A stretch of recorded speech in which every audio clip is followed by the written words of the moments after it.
Movie की starting में हम एक लाइटनिंग ऑब्जेक्ट को देखते हैं जो कि स्पेस में बहुत तेजी के साथ कहीं पर जा रहा होता है, लेकिन तभी उसकी टक्कर एक सैटेलाइट से होती है जिससे वो पृथ्वी की तरफ मुड़ जाता है। अब न्यूयॉर्क शहर का एक बच्चा जिसका नाम जोश होता है वो अपने टेलीस्कोप से ये सब देख रहा था।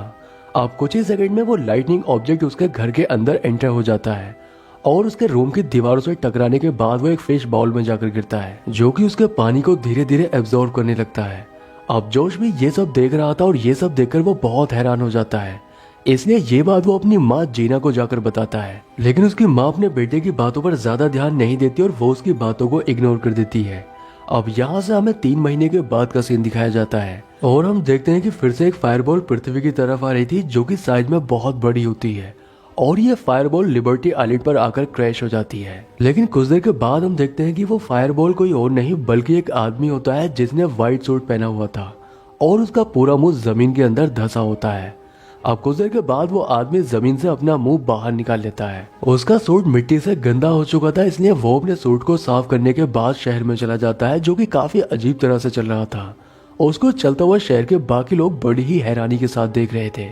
इस आदमी को रोड के नियम भी पता नहीं होते हैं, इसलिए जब रेड सिग्नल हो रखा था तब वो रोड क्रॉस करने लगता है जिससे जीना उसे अपनी गाड़ी से उड़ा देती है। अब वो उस आदमी की मदद करने के लिए अपनी गाड़ी से उतर जाती है और जब वो उसके पास आकर देखती है तब उसे पता चलता है कि उस आदमी की दोनों टांगें टेढ़ी हो चुकी हैं। वो बाकी लोगों से मदद मांगने लगती है, लेकिन जैसे ही वो पीछे मुड़कर देखती है उसे पता चलता है कि जिस आदमी की उसने टक्कर मारी है वो गायब हो चुका है। आगे से हम देखते हैं कि वो आदमी अपनी टेढ़ी टांगों की मदद से ही चलता हुआ एक शांत जगह पर जाकर खड़ा हो जाता है और तभी उसका कान एक गेट की तरह खुलता है जिसके अंदर से एक रिपेयरमैन बाहर आता है जो कि रस्सी की मदद से होता हुआ उसके टूटे हुए पैर तक पहुंचता है जहां पर एक बटन लगा हुआ था जिसको वो जैसे ही दबाता है वहां पर भी एक गेट लगा हुआ था जिसके अंदर बहुत सारे वायर होते हैं और यहाँ पर हमें पता चलता है कि ये व्हाइट सूट वाला आदमी कोई इंसान नहीं बल्कि एलियन का स्पेसशिप है जिसके अंदर बहुत सारे छोटे छोटे एलियन इसको कंट्रोल करते हैं और इन छोटे छोटे एलियन को उनके नंबर से पहचाना जा सकता है। जैसे नंबर 1 स्पेसशिप का कैप्टन होता है,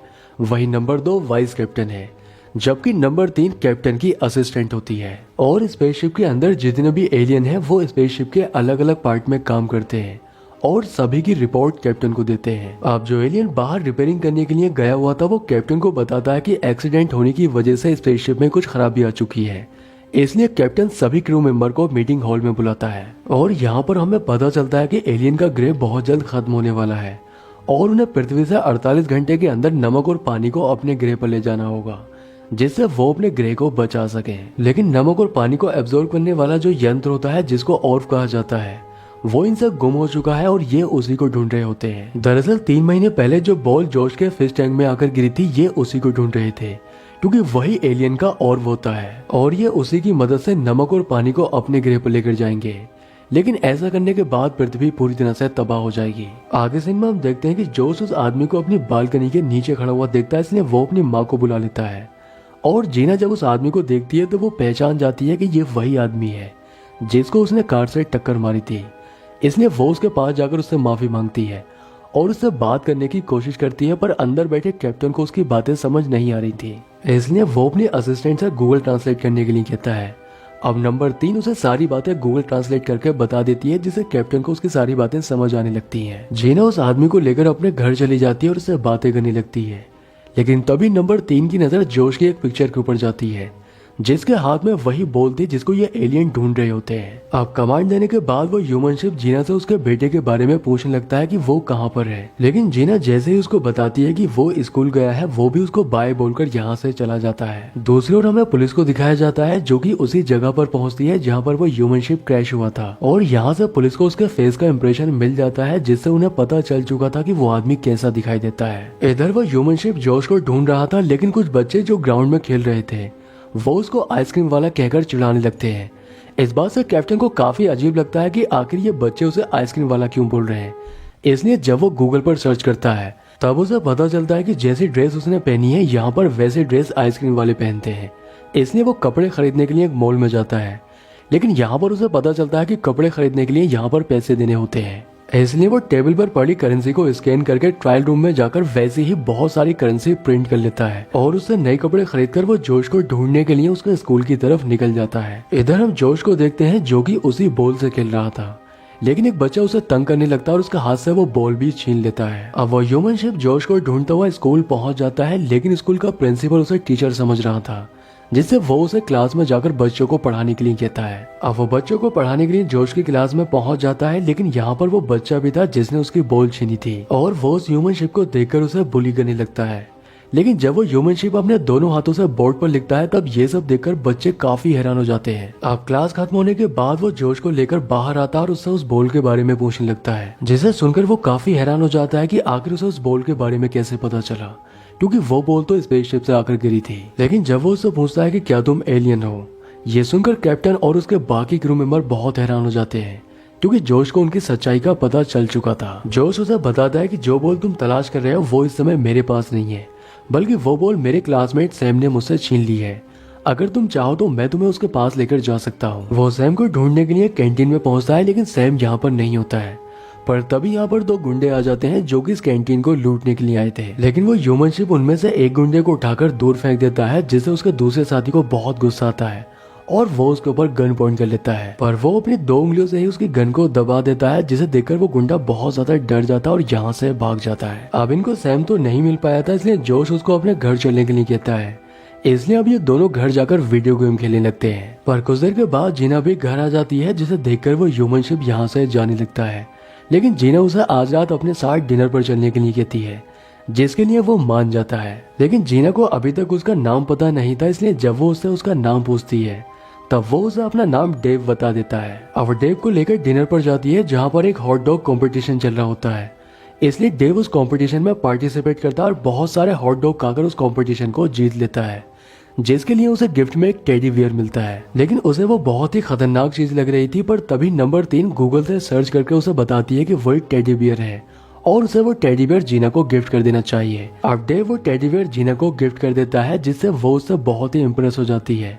पर तभी डेव एक्सक्यूज मी बोलकर वॉशरूम चला जाता है और उसने कंपटीशन के दौरान जितने भी हॉट डॉग खाए थे उसके अंदर के एलियन उन सभी को बाहर निकाल देते हैं। अब वॉशरूम से बाहर आने के बाद डेव देखता है कि जो सैम से अपनी बॉल लेने की कोशिश कर रहा था, पर वो उसको बॉल नहीं दे रहा होता है, जिससे डेव उसको उल्टा लटकाकर उससे अपनी बॉल छीन लेता है। बॉल मिलने के बाद शिप के सभी क्रू मेंबर बहुत खुश होते हैं और वाइस कैप्टन से कहता है कि हमें अब बॉल मिल चुकी है, इसलिए हमें जल्द ही काम खत्म करके अपने गृह लौट जाना चाहिए। लेकिन कैप्टन को पृथ्वी पर मजा आने लगा था, इसलिए वो कुछ दिन और रुकने का फैसला करता है। पर उनको पृथ्वी पर 48 घंटे पूरे हो चुके थे, जिससे डेव की बैटरी डाउन हो जाती है और वो नीचे गिरकर बेहोश हो जाता है। जीना उसको बेहोश देखकर बहुत घबरा जाती है, इसलिए वो उसको लेकर हॉस्पिटल पहुंचती है, जहाँ पर डॉक्टर जब उसको इलेक्ट्रिक शॉक लगाता है तब वो फिर से चार्ज होने लगता है और थोड़ी देर के बाद वो पूरी तरह से ठीक हो जाता है। डेव को देखकर जीना बहुत खुश होती है और वो उसे बताती है कि आज मेरा बर्थडे है और मैं अपने बर्थडे को तुम्हारे साथ सेलिब्रेट करना चाहती हूँ, जिसके लिए डेव भी मान जाता है।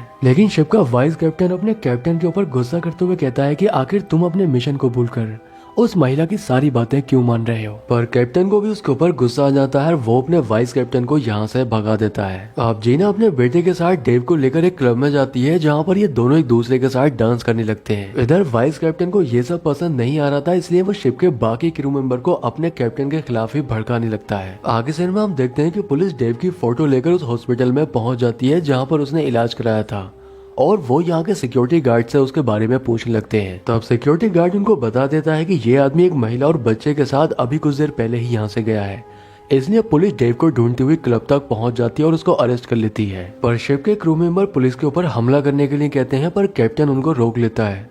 वो उनसे कहता है कि ये लोग सिर्फ अपनी ड्यूटी कर रहे हैं। अब इस बात पर वाइस कैप्टन को कैप्टन के ऊपर बहुत गुस्सा आता है। वो क्रू मेंबर के साथ मिलकर कैप्टन को ही अरेस्ट कर लेता है और इसके बाद वो पूरे शिप का कंट्रोल अपने हाथों में ले लेता है। इसके बाद वो पुलिस हेडक्वार्टर में एक बहुत बड़ा धमाका करता है, जिसमें कई सारे पुलिस वाले मारे जाते हैं और वो डेव को फिर से वही कपड़े पहना देता है। अब इस बीच डेव के कान से निकलकर एक एलियन पुलिस की चाय में गिर जाता है। ये देखकर नंबर 3 को समझ आ चुका था कि वो गलत आदमी का साथ दे रही है, इसलिए वो अपने कैप्टन के पास जाकर उसे आजाद करा देती है।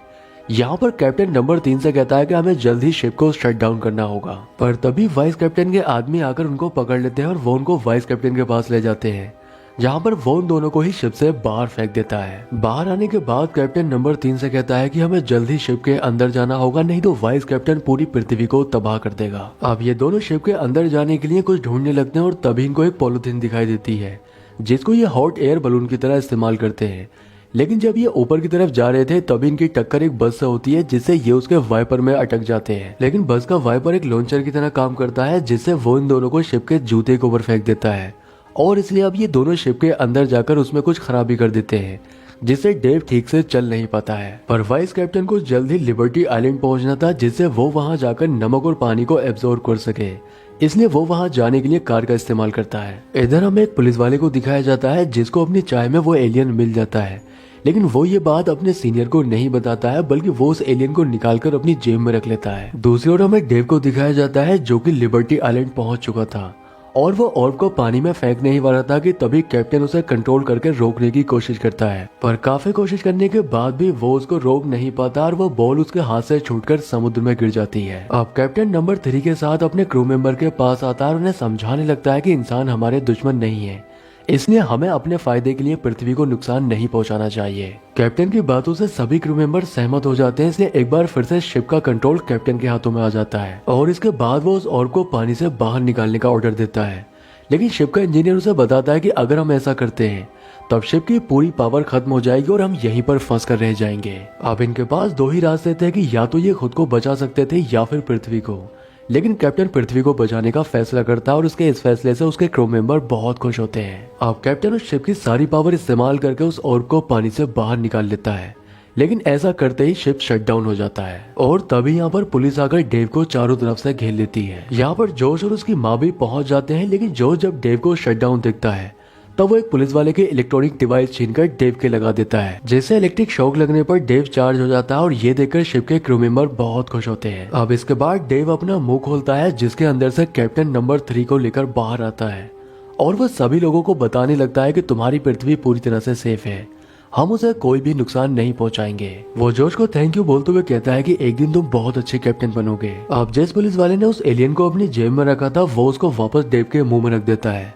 जिससे अब ये लोग अंदर चले जाते हैं और डेव लॉन्च होकर यहाँ से जाने लगता है। लेकिन तभी यहाँ पर FBI की टीम आ जाती है, जो कि डेव के ऊपर जाल फेंकती है, जिससे वो नीचे आकर गिरता है। पर जितने भी क्रू मेंबर थे वो डेव के जूते में आकर बैठ जाते हैं और उसके जूते को उसकी बॉडी से अलग करके यहाँ से जाने लगते हैं, जिसे FBI की टीम भी रोक नहीं पाती है। पृथ्वी को बचाने में नंबर 3 ने कैप्टन का बहुत साथ दिया था, इसलिए कैप्टन उसको प्रपोज कर देता है और इसी सीन के साथ मूवी का एंड हो जाता है। दोस्तों, अगर वीडियो पसंद आया है तो वीडियो को लाइक और चैनल को सब्सक्राइब जरूर करें।